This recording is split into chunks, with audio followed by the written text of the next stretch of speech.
show that Dunkin' is better than Starbucks.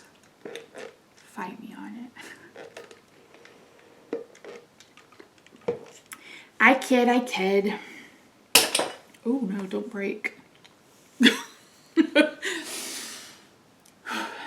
Dear, thank you so much for joining me today. If I can make it through this video without crying, I'm going to give myself an A+ because I have been really stressed. So hi, I'm Misty. Welcome to my video. Today, I guess as a trigger warning, we're going to be talking about being misdiagnosed and the plan to go from there. I am going to talk about kind of my weight and what's been going on with that. And I'm going to do my best not to be super emotional, but I am so very emotional. So if you don't know what happened, I posted a video a few weeks ago that talked about how I'd gotten some bad news. And in that video, I talked about how my neurologist, who I've been seeing since 2017, 4.5 years, basically called me 3 days before she retired. She retired on the 31st. She called me on the 28th to tell me that she had misdiagnosed me 4.5 years ago. And my world has basically imploded. Yeah. So she started going on about doing all these testing and blah, blah, blah, blah, blah. And I'm still I'm still at a loss of words about her behavior and how all of that was handled.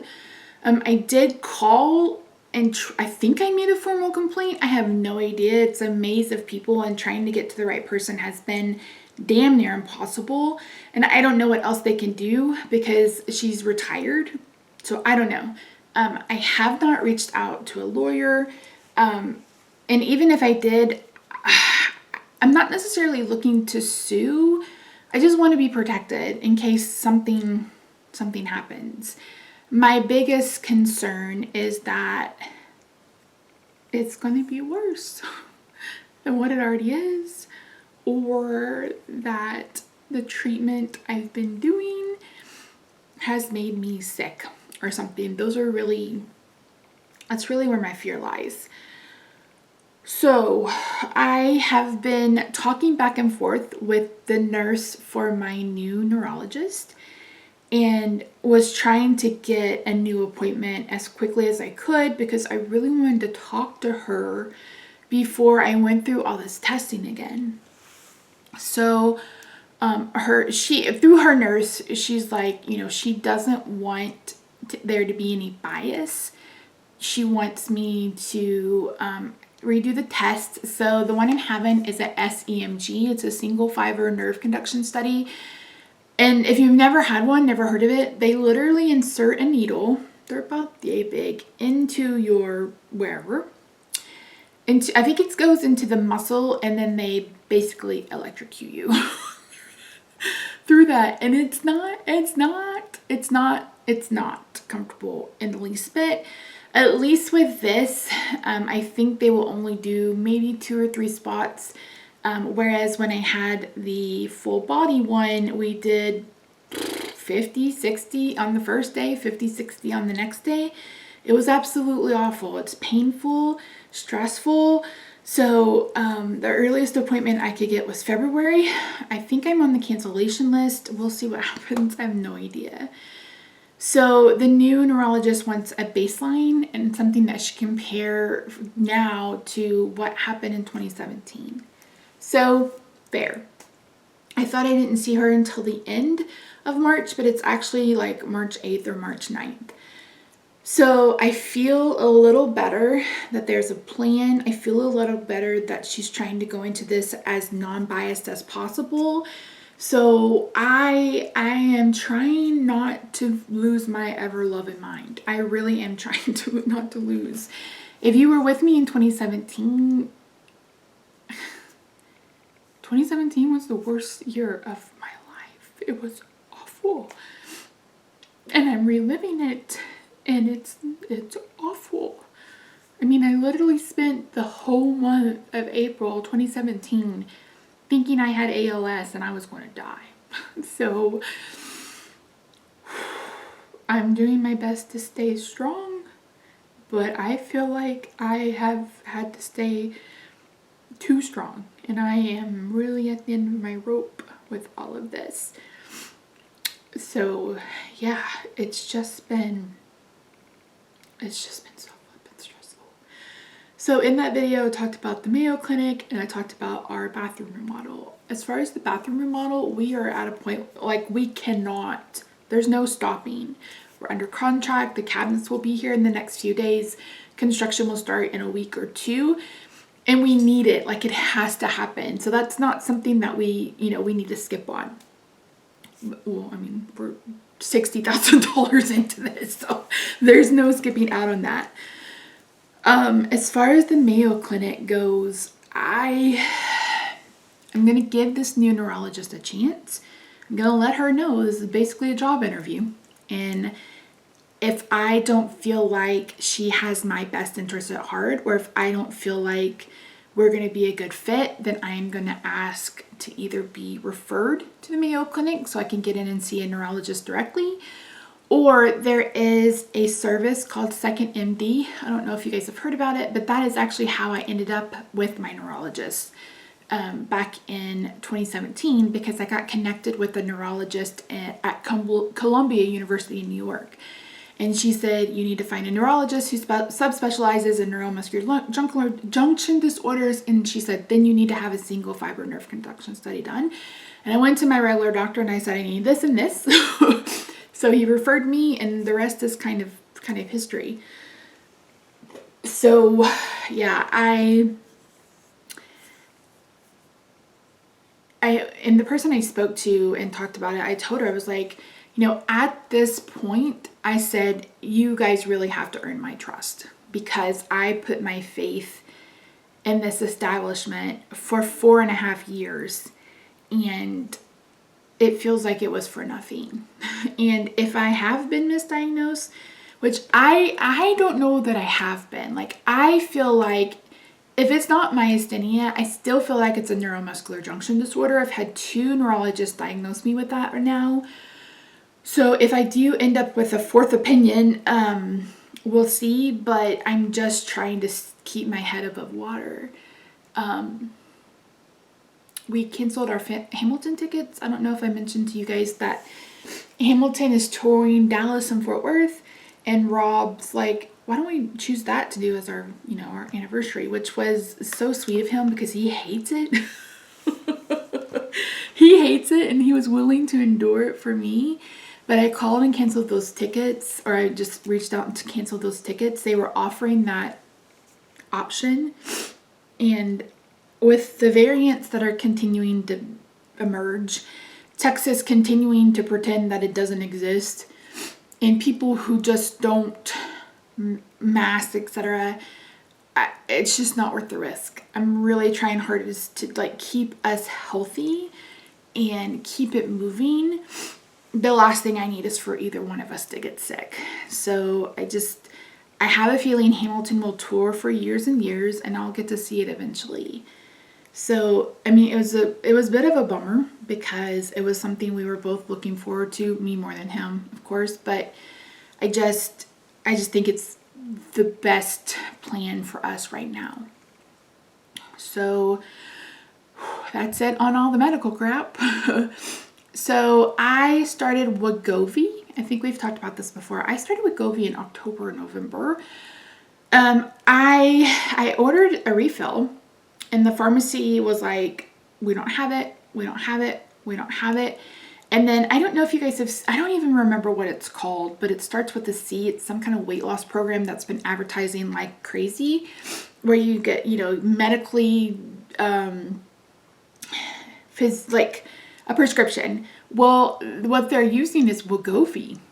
Wegovy is a weight loss drug. The issue is the manufacturer is having a hard time sourcing it's a pen. It's a one-time pen. It's like an EpiPen. So you just put it in, it goes in, and then you dispose of it.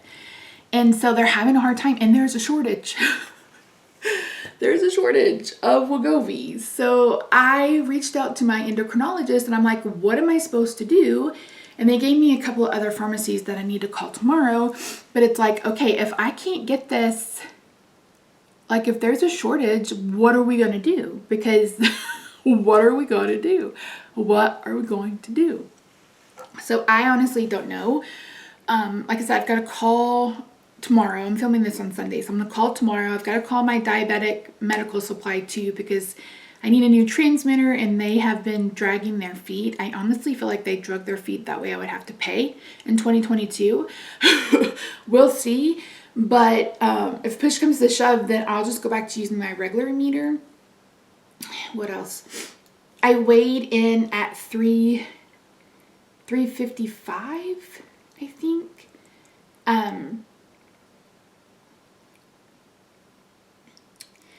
I've kind of been eating my feelings. I've also been shopping.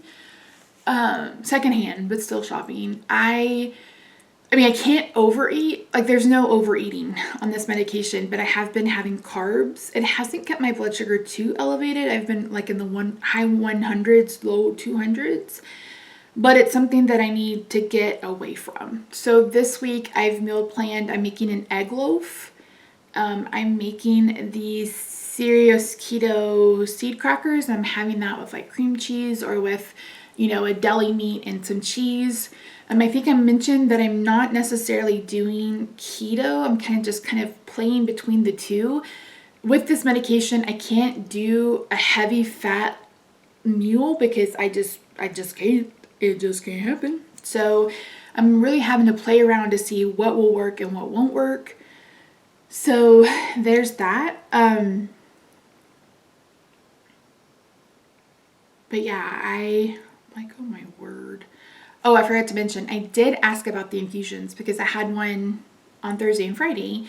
And she was like, yes, please continue the infusions. So hopefully that will continue to work. I do feel tired after them, but I think that's because it just drops my white blood count for a couple of days and then it comes back up.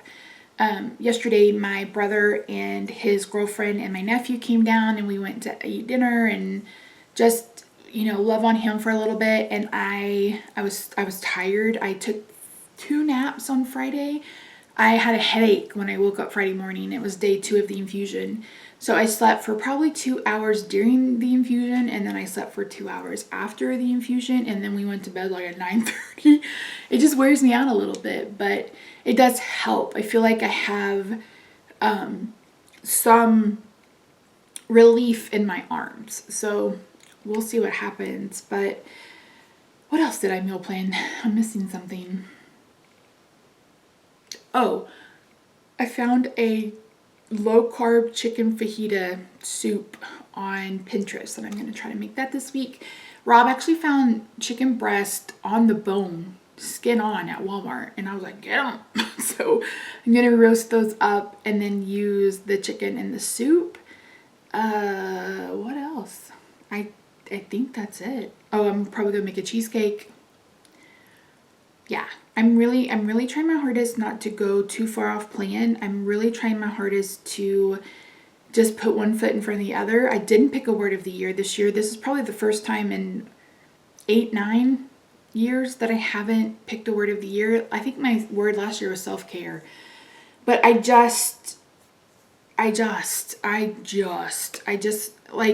literally feel like I've just got to put one foot in front of the other and hope for the best. And hope things go okay, because at this point it's just I really need to see about finding a new therapist. I stopped seeing mine in 2020 and our politics and beliefs don't align, so I need to find someone that they do, and I feel like it's a bit more like cognitive behavioral therapy. You know, something where there's some action and things like that. So that is on my list of things to do. Yeah, I'm just trying to keep myself busy. I'm trying not to focus on the negative. I'm really trying my hardest not to stress too much. My biggest concern is how this is going to affect my marriage. how it's going to affect, you know, other relationships, how it's going to affect me. You know, Rob and I are pretty solid, but I think we're both traumatized by this. He is just as much traumatized by this as I am. So yeah. So that's it. I'm sorry that it's not more of a, you know, upbeat, happy update, but it is what it is at this point. I will definitely keep you posted. What else? It's January. I have my RA infusion the end of the month, and that's really about it. Until February. February's really busy. March is really busy. And hopefully, I'm filming this on the 9th. They're supposed to call between the 11th and something to schedule delivery of the cabinets. Let's hope they come. Let's hope they're good. Please, Lord, baby Jesus, let everything just be easy. I need some easy in my life. I need some easy in my life. So anyway, I love you guys so much. Thank you for all your comments. I read every single one of them. I know I didn't get it. I know I haven't responded. I haven't responded to comments in a long time. It's hard. You know what I mean? It's really, really hard. It's really, really hard. But I appreciate you so much. You have no idea how much it helps just to sit here in front of this camera and just talk about what's going on and get positive feedback, to get, you know, thoughts and prayers, to just have someone who's breathing with me, because I feel like that's what I need, is just to breathe. But anyway, thank you so much for joining me. I love you so, so much. Again, I will try to keep you updated. I may start doing full day of eating vlogs again, or just sharing my meals for the week or whatever. I'm not going to make any promises. Again, it's just really going to depend on where my head is. I haven't made a card since like November, and I feel like that's something that I need to get back into, to kind of just relieve a little bit of my stress. I'm trying not to shop. I'm trying not to eat. I'm really struggling. Really struggling. But again, just trying to make it through. So we'll see. But anyway, I love you guys so much. I appreciate you. If you're new here, thank you so much. I know I've gained a couple of new subscribers. I appreciate you. So yeah, we're going to do it. We're going to make it through. It'll be all right. I will see you guys in my next video. Bye for now.